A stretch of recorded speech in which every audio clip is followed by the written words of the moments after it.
It's time to look at all the artists in our next exhibition, Form and Function. We've got Melissa Agabigam from Michigan, Melissa Finnelli from Boston, Mia Quan from Berlin, Mikhail Londo from Brooklyn, Jennifer Merchant from Minneapolis, Natasha Miller from Miami, Emily Pritchard from Panama City, and Myung Urso from Rochester. We thought this would be a great summer exhibition, show up large shapes and a lot of bright colors. In my opinion, summer really is the best time to show off all of your statement jewelry and really just have fun with handmade pieces. So check out our page, give us a follow to learn more about all 7 of these artists and their work. Okay, first up in our Form and Function exhibition is Melissa Agabigam. Melissa is from Michigan and she sent us a couple bracelets, a couple brooches, and some earrings. This first piece is Duo 2.0 called When You Whisper Honey bracelet. This is a one-of-a-kind sculptural bracelet made of copper, wax cotton, and powder coating. This is her other bracelet she sent called Duo 1, When Our Bodies Intertwine. Also one of a kind and also made of the same materials. Her third bracelet is called Duo 3, When There Is Too Much Tension. This bracelet is also one of a kind and made out of the same materials, but that peach part is silicone rubber. In her next video, we'll look at the brooch and the 2 sets of earrings that she sent us. In the last video, we looked at Melissa Agabigam's bracelets, and now it's time to look at her brooch and earrings. This brooch is called When Inspiration Was Far and Few. It's a one-of-a-kind piece made of enamel, copper, stainless steel, and powder coating. These pink and white cone earrings are made out of enameled copper and have sterling silver ear wires. And these one-of-a-kind blue and white cone earrings are made out of the same thing but have a glossy finish to them. And that's it for Melissa. Melissa Finnelli is another artist in Form and Function, and she's working out of Boston, Massachusetts. She's an artist that we've carried for a couple years now, and this is the selection that she sent for the exhibition. First up is the Succulent Cups necklace, made out of oxidized silver. This one-of-a-kind statement necklace has nice concave cups and layered tubing on the interior. This super succulent necklace has the same tubing interior and is also made out of oxidized silver, with rings and wires on the chain with hidden hinges for extra movement. She sent us 4 pairs of earrings, but some of them sold almost immediately, so I only have these 3 to show you. All made out of oxidized silver and a bright sterling silver. I hope you enjoyed learning about Melissa Finnelli, and come back to learn about the other artists in this exhibition. Now we're going to be looking at Mia Quan, and she is working out of Berlin. Her pieces are one of a kind, and they're made out of Mont Blanc porcelain, different pigments to dye it, sterling silver, and beads. Each slip cast piece of porcelain is sewn together with the thread and the beads, and they're very lightweight and they're very comfortable, and the necklaces have a really easy to use screw closure. I think her pieces sound really cool, so I'm just going to stop talking and let you listen to them. Enjoy!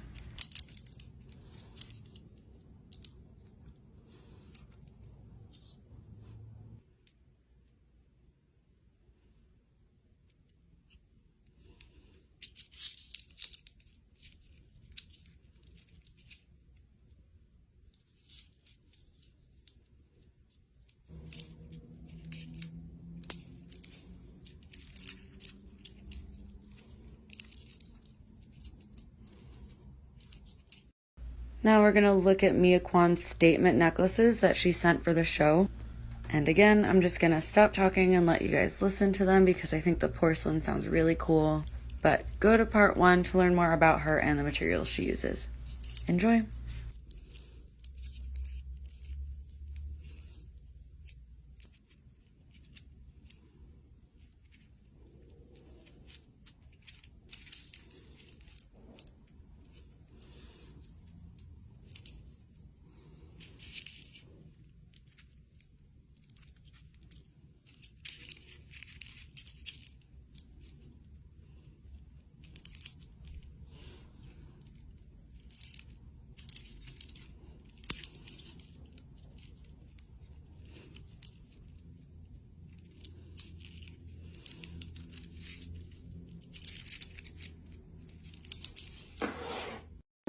Next from Form and Function is Londo, working out of Brooklyn, New York.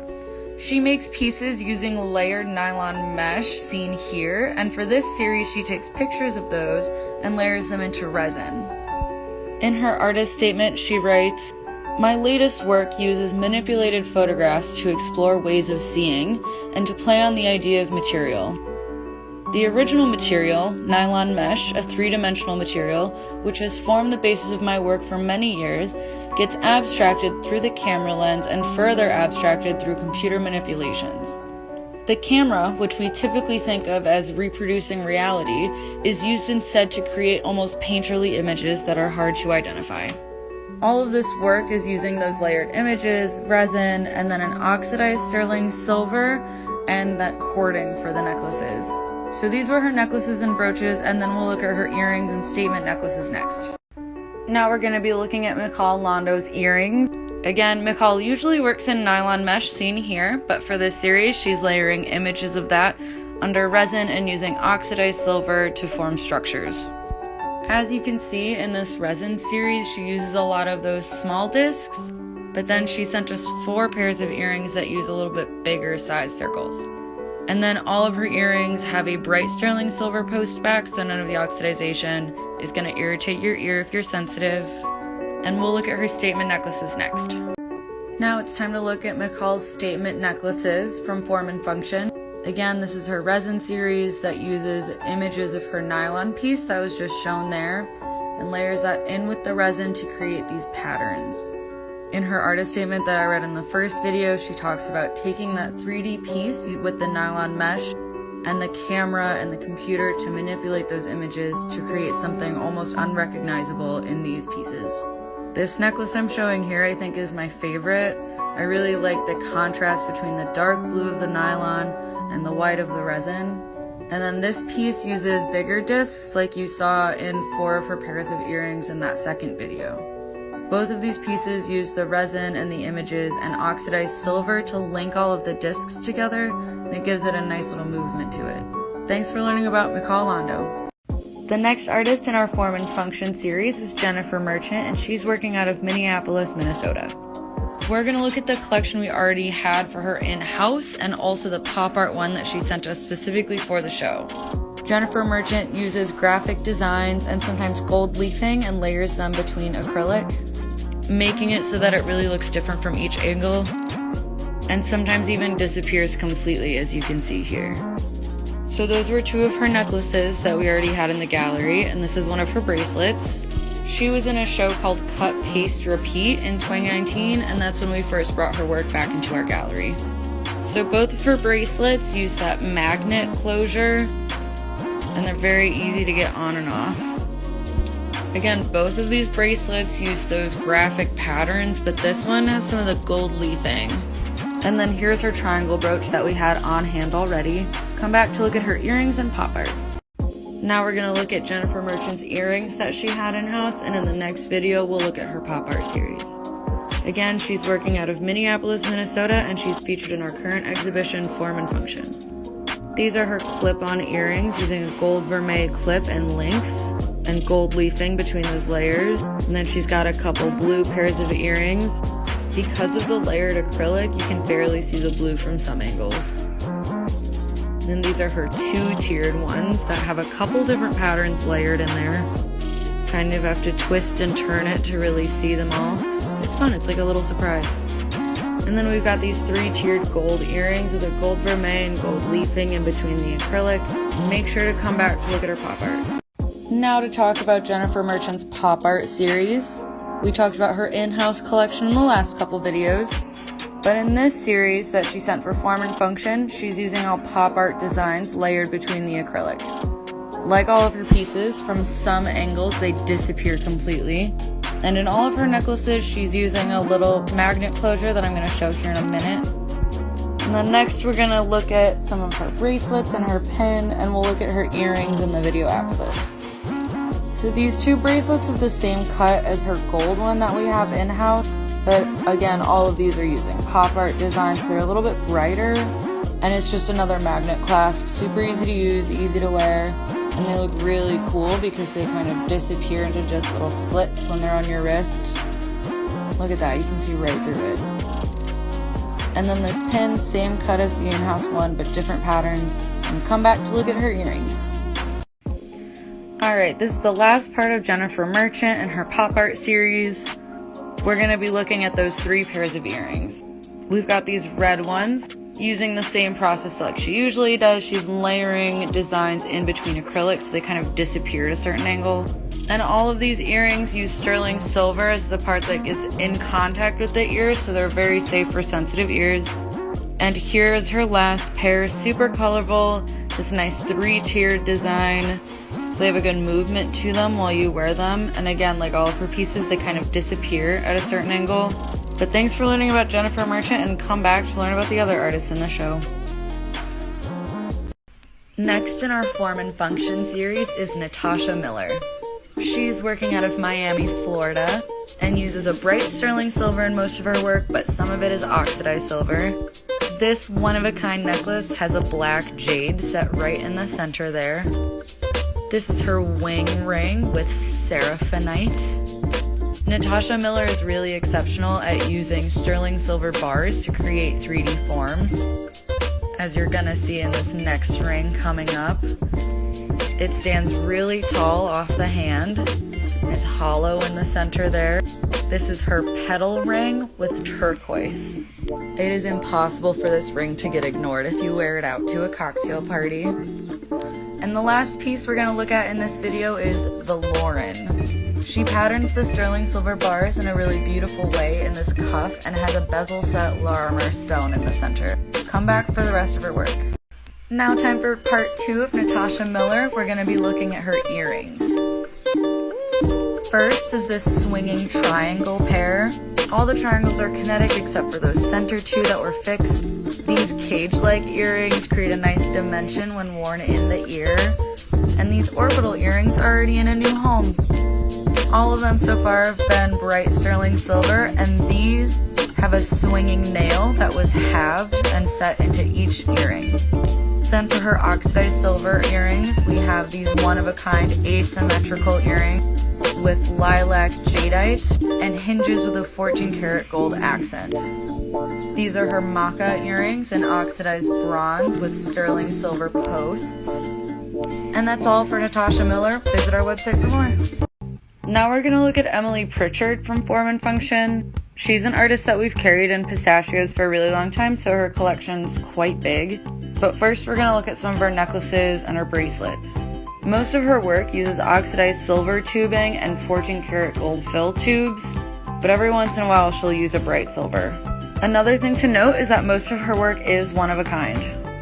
We have an interview with her up on our website where she talks about her process and her draw to the material.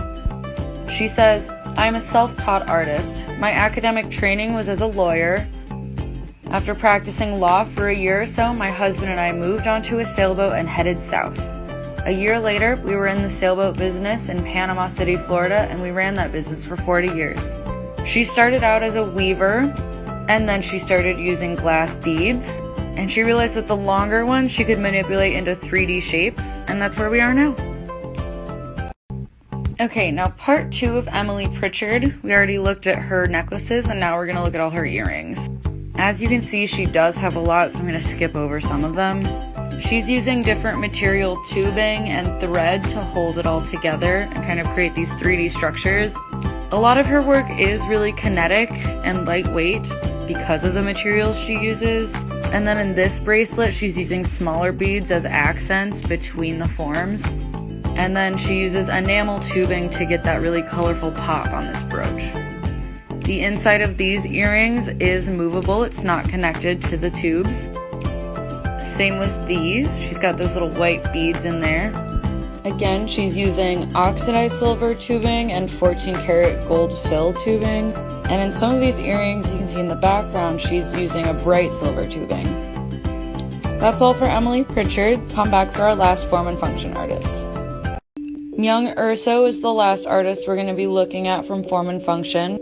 And as you can see, she has a lot of work and it's all pretty large scale, so I had to put it on a lot of different trays.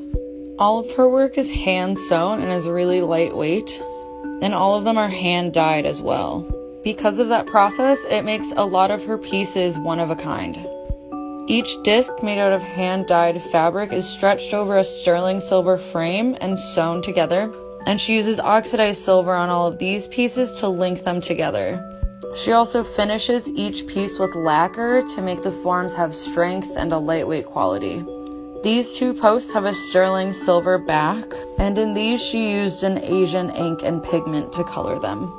Now this piece is a little different of hers with the oxidized silver wire sticking out of the discs, but it's the same process as all of the others. And come back for the next part to look at all of her earrings and her other pieces. Now it's time to look at Myung Urso's last couple necklaces and her brooch and her earrings.